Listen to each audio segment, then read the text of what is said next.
buugga xidhiidhka kubadda cagtu wuu ku qeexan yahay ganaax walba iyo koox walba qodobka lagu qaadayo. gudoomiye markaad eegto kooxaha koowaad ee caasimadda Hargeysa kubadda cagta marka la eegayo ma jirto koox garoon ka maqnaato ama jarta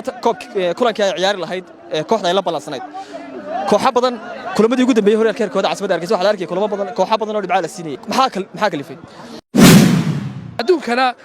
duruufahan way soo mareen insha Allah sanadkani wuxuu noo noqon doonaa sanad aan wax badan ka baranno. marka eegayso dunida kubadda cagta marka la eegayo xeerar bay leedahay nidaam gooniya laakiin waxa jira gudoomiye kooxo jaray maxay ka qorshaysan koox walba xeerkaas wuxuu dhigo baa la siinaya waxa si rasmi ah loo soo gabagabeeyay tartanka kooxaha heerka koowaad iyo labaad oo ay sanadkan si rasmi ugu kala guuleysteen labada kooxood ee wasaaradda horumarinta maaliyadda oo ku guuleystay tartanka kooxaha heerka koowaad ee caasimadda halka tartanka kooxaha heerka labaadna ay ku guuleystay kooxda Banka Dhexe ee Jamhuuriyadda Soomaaliland. فؤاد أحمد علي قدوميها حديث كوبادا عكت سوماليلاند أيا بدر كيكا تاجن قدوميها كسر وينيا مدبرنا يا سوودين ترتمدن كوحير كوادي لبعض قدومي حكوا قدونا سنة دي هراء ترتمدن سنة كانت قبتين. بسم الله الرحمن الرحيم هرت إلهي بمهدله مركز حكتوا حنو مهنقنا تي في قرنكا iyo waliba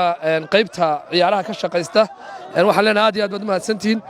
runtii tartankani waxa uu kaga duwanaa sanadkan tartanku waa ka adka khaasatan horyaalka heerka labaad oo hadda ay kooxda bangigu dhabarkeena ku dabaaldegayso waxaynu oran karnaa sanadkan wuu ka kululaa horyaalkaasi waxa ku loolamayay kooxo runtii la oran karo intooda badan waxay u qalmeen horyaalka heerka koowaad inay yimaadaan waxa xusid mudan kooxdii ambiitinka ahayd labadii sano ee la soo dhaafay kooxda aan raahdo maalgashiga oo ambiitina balse aan nasiibku siin inay soo gudbaan sidoo kale kooxda warfaafinta aynu wada ognahay oo ciyaarihii ugu dambeeyay runtii soo bandhigtay dadaalo dheeraada waxaynu ogeyn labada kooxood ee hadda kooxda komishanka maamul wanaagga oo gudubtay iyo kooxda aynu ognahay banka oo runtii ku guuleystay labadaas waa in runtii ay awood soo bandhigeen marka sanadkan uu ka adkaa horyaalku baynu oran karnaa gudoomiye markaad eegto kooxaha koowaad ee caasimadda Hargeysa kubadda cagta marka la eegayo ma jirto koox garoon ka maqnaato ama jarta kulankii ay ciyaari lahayd kooxda ay la balansanayd kooxo badan kulamadii ugu dambeeyay horyaalka kooxda caasimadda Hargeysa waxa la arkay kulamo badan kooxo badan oo dhibco la siinayay maxaa kalifay runtii waxaynu ognahay horta ciyaaraheena waa ugub 3 sano ayaa wadankani uu lahaa horyaalo si joogto ah loo qabanayay oo xidhiidha oo isla markaana dalacaad iyo dhaadhacba lahaa dalalka horumaray duruufahan iyo mushkiladahan way soo maraan laakiin mar walba oo mushkilad la arko xal baa laga gaadhaa sanadkan waa runtaa waxaa jiray ciyaaro ay kooxo iman waayeen oo lagu laatay waa xaqiiq laakiin annagu waxaanu ka hortaganay inaan la isu sii dayn oo maanu aqbalaynin horyaal la kala dhaliyo 12 gool iyo 10 gool iyo goolal badan marka ciyaar walba horta dhacday waxay ahayd very competitive oo way isku dhadhaweyd way jireen kooxo dhaadhacay oo markaa iyagu natiijadii u dambeeyay ka maqnaaday adduunkana duruufahan way soo mareen insha Allah sanadkani wuxuu noo noqon doonaa sanad aan wax badan ka baranno oo saddexdii sano sanad walba waxbaanu barananay sanadada dambe aynu ka sii dadaalno insha Allah gudoomiye markaad eegayso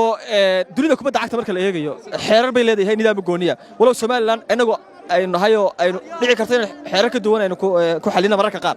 laakiin waxa jira gudoomiye kooxo jaray maxay ka qorshaysan buugga xidhiidhka kubadda cagtu wuu ku qeexan yahay ganaax walba iyo koox walba qodobka lagu qaadayo halkaas ayuu ku cad yahay marka xeerkaas bay marayaan koox walba xeerkaas wuxuu dhigo baa la siinaya haddaba waxa jirtay hal kulan oo inagu baaqi ahayd oo maanta dhici lahayd oo baaqatay laakiin maadaama kooxda hadda koobka aan guddoonsiinay dhibco ku filan ay haysteen oo horyaalka ay sidaa ku qaadeen waxaan go'aansanay in dabaaldegooda iyo munaasabadooda loo sii daayo maadaama koobka qaadeen kulankaasina uu dib ka noqdo marka xeerku wuxuu dhigayun baa qodobadaas inooga muhiima kooxaha jira marka xeerkiinu baad waafajinaysaa waa hubaltaasi taasi shaki male in xeerka la waafajin doono sida xoghayaha xiriirka kubadda cagta hore uga dhawaajiyeyba xiriirka kubadda cagta ma aqbalayo kooxo isu sii daaya mana aqbalayo kooxo jara koox walbana waxay mutaysteen ayaa buugga looga eegi doonaa guddida dacwadaha ayaa hawshaa leh markaa guddiyada kama hor dhacayo laakiin waynu arki doonaa insha Allah gudoomiye kooxaha heerka caasimadda Hargeysa sanadkan imsa kooxood baa uga qayb galaya tartanka kooxaha heerka koowaad ee caasimadda Hargeysa tartanka ka dhacaya magaalada Barbara waxaynu wada ognahay gobolka horta kooxaha si official ayaa loo shaacin doonaa munaasabadda shaacinta ayayna la sheegi doonaa laakiin waxaynu ognahay Hargeysa 3 kooxood bay leedahay saddexdii kooxood ee caadiyan ahaan jiray kooxda koobka xidhiidhka soo qaada iyo kooxda kaalinta koobaad iyo kooxda kaalinta labaad runtii waxaa jirta iyana koox kale oo Hargeysa ka soo jeeda laakiin iyagu ah kooxda koobka dalka haysata oo kooxda gaashaan oo matalasa Somaliland